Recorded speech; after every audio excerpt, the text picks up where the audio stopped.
여러분, 오늘은 여성 건강에 대해서 이야기를 좀 하겠습니다. 여성들의 건강과 관련해서는 아주 중요한 물질 중에 하나가 콜라겐입니다. 이 콜라겐이 왜 여성 건강과 아주 밀접한 관계가 있는지, 또 우리 식품 중에는 어떤 걸 먹어야 콜라겐을 많이 섭취할 수 있는지에 대해서 오늘 말씀 좀 드리겠습니다. 자, 우선 콜라겐이 뭐냐? 단백질의 일종인데 어떤 역할을 하는 단백질이냐 하면은 우리 신체에는 이제 결합 조직이 있어요. 뭐 대표적인 게 이제 이 피부, 그리고 근류, 뼈, 혈관 이런 게 이제 결합 조직인데, 그 결합 조직의 세포와 세포 사이, 세포 밖의 공간을 채워주는 역할을 하는 단백질이 바로 콜라겐입니다. 이 콜라겐은 악교처럼 좀 끈적끈적한 그런 성질을 갖고 있고, 또 수분을 끌어당기는 그런 성질을 갖고 있어요. 우리 동물의 경우는 단백질 중에서 25%가 이 콜라겐이니까 상당히 많은 양입니다. 그죠? 자, 이 콜라겐이 이제 나이가 들면서 서서히 줄어듭니다. 언제부터 줄어드느냐?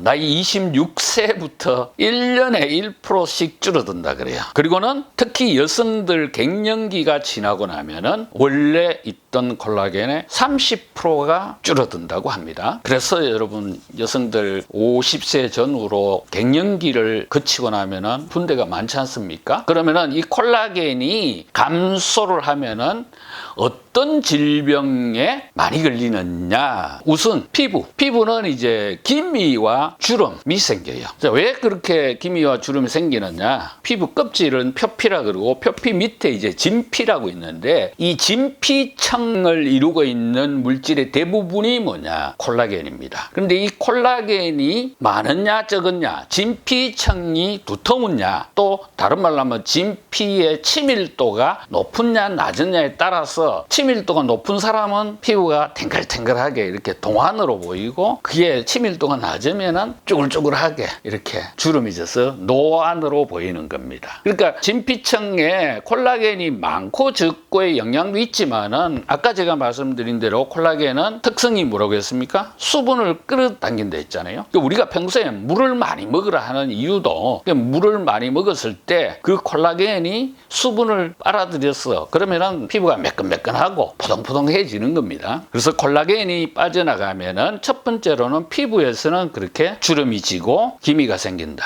그 다음에 두 번째, 어떤 질환이 생기냐면은 뼈 관련된 질환이 생겨요. 대표적으로 골다공증과 관절염이에요. 자, 뼈를 구성하고 있는 게 유기질, 무기질, 수분 이런데, 그 중에 대표적인 게 뭐냐? 이제 무기질에는 칼슘하고 인이 이제 대표적인 거고, 유기질은 이제 콜라겐이 대표적인 겁니다. 콜라겐은 아까 무슨 역할을 하는 단백질이라고 했죠? 세포와 세포 사이에 공간을 채워주는 역할을 하는 거라고 했지 않습니까? 근데 그게 빠져나가 버리면은 뼈가 푸석푸석해지는 겁니다.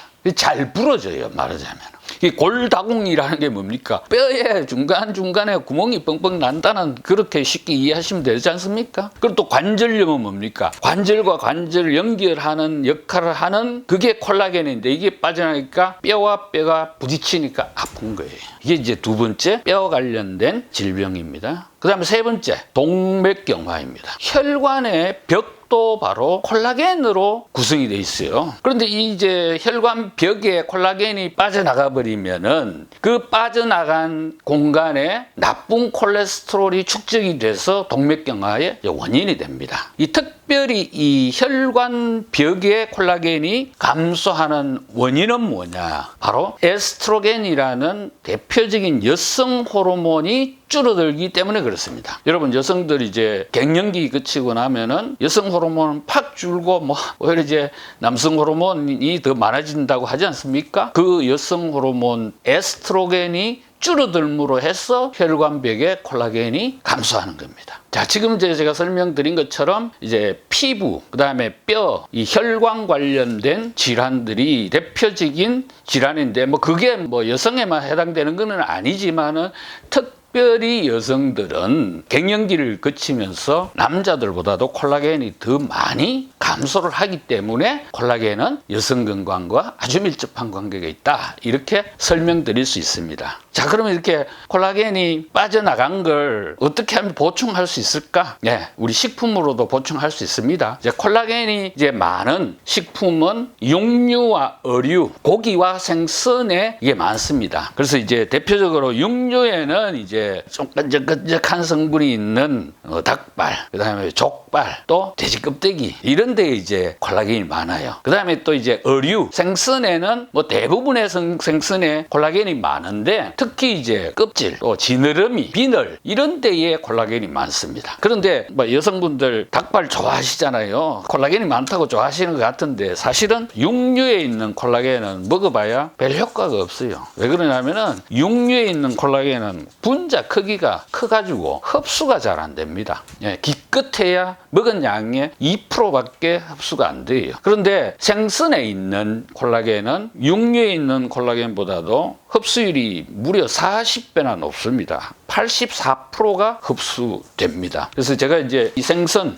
중에서도 대표적으로 콜라겐이 많은 이게 뭐냐면은 명태 껍데기입니다. 이 안에 있는 살은 다 밝아서 먹고 이렇게 저는 그걸 가위로 이렇게 잘라가지고 이렇게 지프백에 보관해놨다가 프라이팬에 덮어갖고 고추장 양념해서 무쳐 먹거나 또는 볶아 먹거나 또 어떤 분들이 이거 갖고 찜도 해 먹는다 그래요. 해 먹는 방법은 알아서 하시겠지만 이 생선 껍질에 콜라겐이 많습니다. 여러분 나이가 들면서 자연스럽게 콜라겐이 줄어드는 거 사실 어쩔 수 없습니다. 그죠? 그러나 지금 제가 소개한 것처럼 이렇게 식품으로 또 콜라겐을 보충할 수 있는 방법도 있으니까 가급적이면 이런 콜라겐이 많은 식품 자주 많이 드시고 아까 얘기한 피부, 뼈, 혈관 건강 잘 지키시기를 바라면서 오늘 순서 마치겠습니다.